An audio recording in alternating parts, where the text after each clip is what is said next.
All right, here's example 3.6 from PreCalculus OpenStax.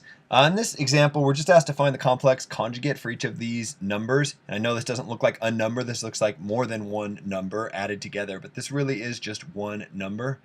This is a plus bi, so this is a complex number.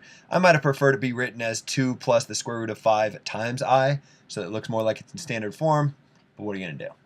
Find the complex conjugate of each number. Why are you bothering with this? Complex conjugates will end up being the trick to division.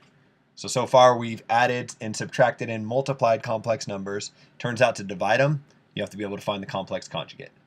So to find the complex conjugate of, how about this? A plus bi, and then some sort of weird arrow thing, a minus bi.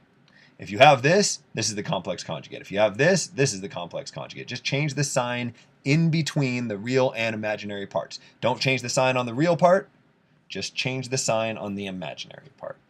So for this first one, again, I would write this is kind of nitpicky, as 2 plus the square root of 5i, so that it really looks like a plus bi. The a is 2 and the b is the square root of 5. At any rate, you got something like this.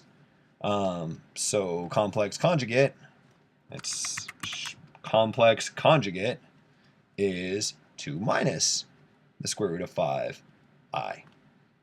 And again, for whatever reason, your book likes to have the square root of 5 at the end. So they wrote 2 minus I times the square root of 5, which is equivalent to this, although I'd argue this is in standard form and this isn't.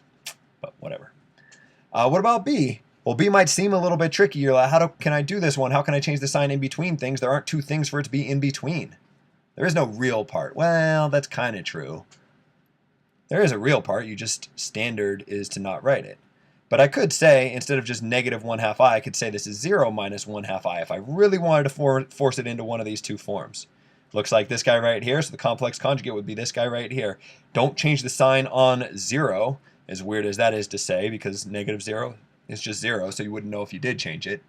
But the point is you only change the sign in between. So the complex conjugate would be 0 plus 1/2 I.